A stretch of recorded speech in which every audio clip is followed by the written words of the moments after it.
gentlemen, joining me now is a representative in the Texas State House who is currently running for the United States Senate. Please welcome to the Late Show YouTube page, Representative James Talarico.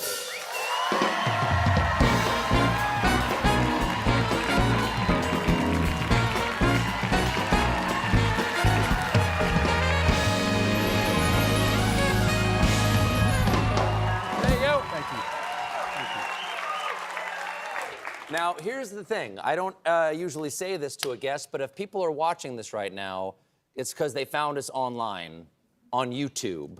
I did an act of the show that's on tonight explaining why.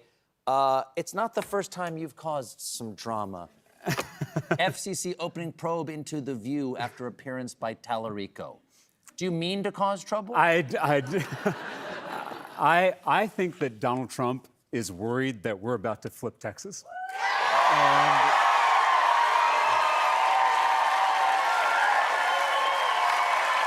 And Stephen, this is the party that ran against cancel culture, and now they're trying to control what we watch, what we say, what we read, and this is the most dangerous kind of cancel culture, the kind that comes from the top. They went after The View because I went on there. They went after Jimmy Kimmel for telling a joke they didn't like. They went after you for telling the truth about Paramount's bribe to Donald Trump. Corporate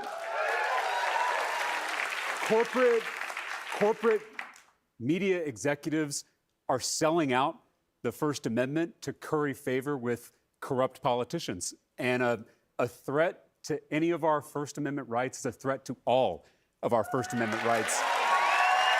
So I'm really thankful. To fact check you, my network said our cancellation was a purely financial decision. Got it. And yes. I remain very grateful for the last 11 years. Now, you grew up in Texas. I did. Here you are. I did. There you are. You can prove it. They give you the adult boots as a child, and you're supposed to just grow into them, I understand. That's right. You served in the Texas House, and now you're running for Senate. The race, frankly, should not be as interesting as it is. Donald Trump won Texas by 14%. Why do you think this year Texas is considered a possibility by Democrats? Well, I'm an eighth-generation Texan. My family has been in our state since it was Mexico. And across... So you're going to get deported, is what you're saying. Across the state, there is a backlash growing to the extremism and the corruption in our politics. And I have traveled every corner of Texas already, from El Paso to Beaumont, from Amarillo to Brownsville. And we've had thousands of Texans showing up to rally with us. And I can't tell you the number of people who come up to me at the end of these events and whisper, "I'm not a Democrat," like it's some kind of secret. And we've recruited 14,000 volunteers who are out there doing the work all over our state.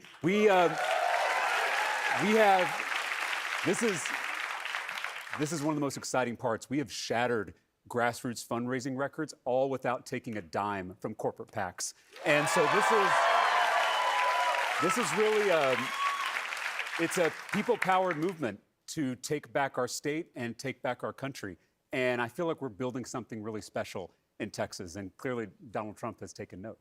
Now, one of the things that's come up in some of the conversations you've had on the Texas State House floor, which some of the videos I've seen you do, and one of the things that's gotten you attention out there is that you are a Presbyterian seminarian. Presently? Yes. You're a seminarian? Yes.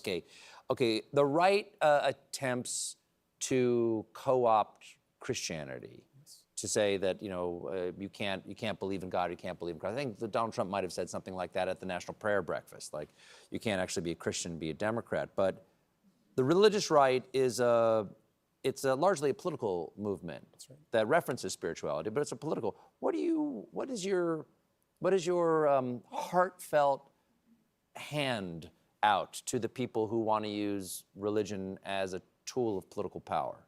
Well, for 50 years, the religious right, a political movement, that is the perfect description for it, they convinced a lot of our fellow Christians that the most important issues were abortion and gay marriage. Two issues that aren't mentioned in the Bible, two issues that Jesus never talked about. Jesus in Matthew 25 tells us exactly how you and I and every one of our fellow believers, how we're going to be judged and how we're going to be saved. By feeding the hungry, by healing the sick, by welcoming the stranger. Nothing about going to church, nothing about voting Republican. It was all about how you treat other people. Don't.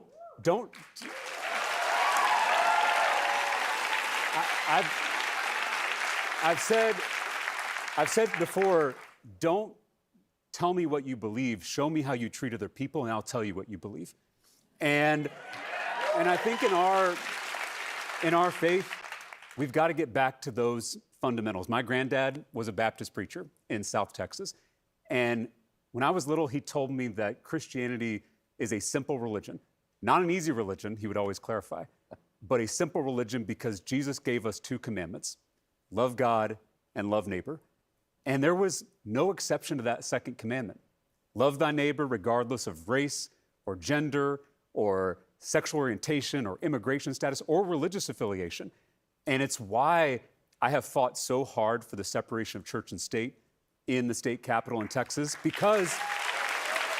Well, I want to ask you about that. Yeah, please. Because you did, as a state rep, you fought against a bill requiring the 10 Commandments to be displayed in schools. That's right. Why, even on that level, do you think it's important to keep the separation, not just for the state, but for the church?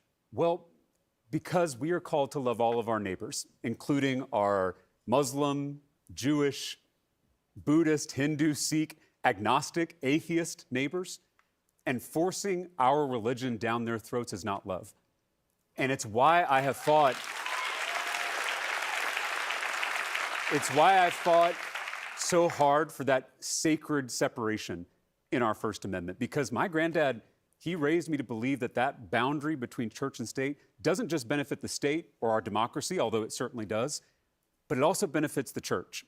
Because when the church gets too cozy with political power, it loses its prophetic voice, its ability to speak truth to power, its ability to imagine a completely different world.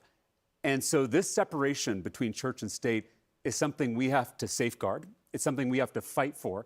And I think we need someone in the U.S. Senate who is going to confront Christian nationalism and say and tell the truth, which is that there is nothing Christian about Christian nationalism. It is the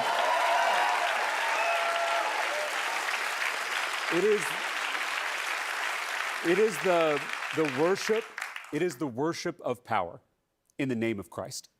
And it is a betrayal of Jesus of Nazareth. And I just want to thank you, Stephen, because I know you're not a politician, but you have really shown people in this country what Christianity should be and what it means to actually live out the teachings of Jesus, even in a talk show. Well, I'm going to push back a little bit on that.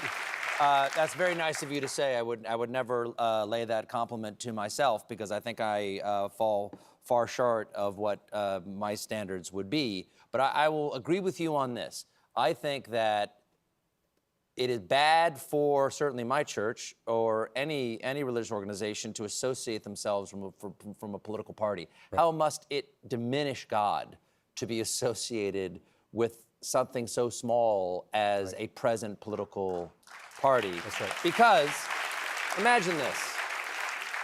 Imagine that you managed to co-opt Christianity. Imagine if you managed to convince everybody that Jesus was on your side.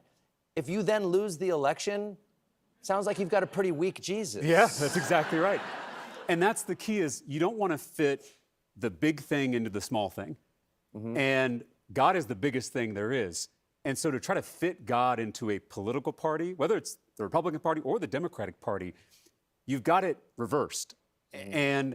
And so it's why I think we have to remember to put those big things first, to put the love of God and the love for our neighbors before anything else. Because right now, what you've got is people baptizing their partisanship and calling that Christianity, when in reality, your politics should grow out of your faith, not the other way around. Now, there's been some attention on your race in recent weeks after a TikToker that you met in person says that you privately said to them, and I want to get this quote, and they attribute to you, right? This person says, you said, I signed up originally to run against a mediocre black man, not a formidable and intelligent black woman, supposedly in reference to Colin Allred being the black man, and you've denied this. Yes. Okay. You denied that you ever said that. That's correct. Okay. Allred continues to talk about it, even though he's no longer running for the Senate, correct? Right.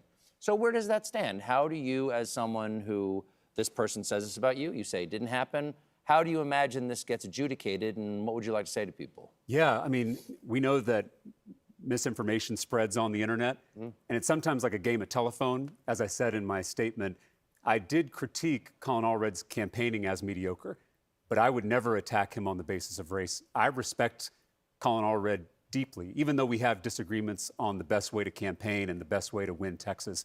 My job in this moment is to try to lower the temperature, is to try to remind us that we are all on the same team, trying to change the politics of our state and change the politics of our country, because we are seeing the consequences of losing elections as we speak.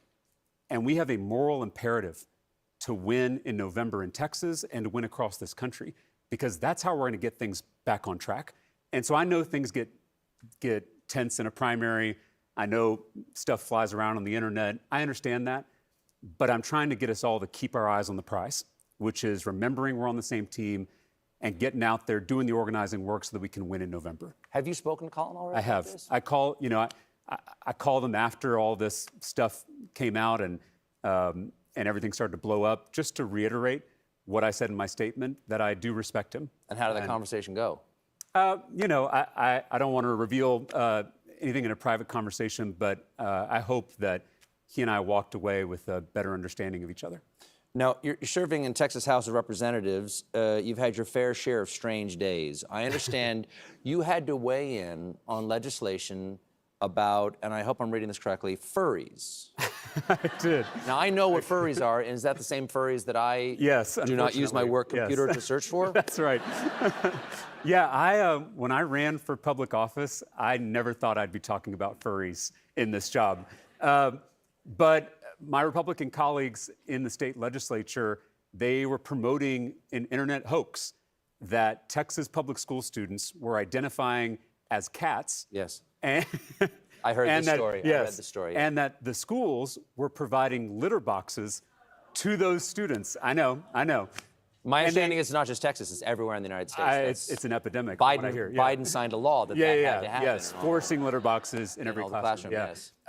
Anyway, they decided to write a bill to combat this completely made-up problem, and it fell to me as a member of the Public Education Committee to question the author of that bill. And so I just asked him a pretty simple question. Has there been a single documented case of a school providing a litter box to students? And he couldn't name one. And this video went everywhere. You can look it up online. So the law was working. Yeah, that's right. That's right. That's exactly right. He actually kind of said something similar to that. Yeah. His response was that this law is to prevent that from ever happening. Oh, I understand. Which I guess that's true. Yeah. But anyway, there is a point to this craziness. They want us talking about furries and bathrooms, so we don't realize that they are picking our pockets, that they are closing our schools, they are gutting our health care, and they are raising taxes on all of us while they cut taxes for their billionaire donors. The culture wars are a smokescreen, because the real fight in this country is not left versus right, it's top versus bottom. Thank you, sir. Thanks so much for being here. Thanks for being the first guest to ever appear only on YouTube. I'm honored. I'm honored. Thank you. Representative James Talarico, everybody.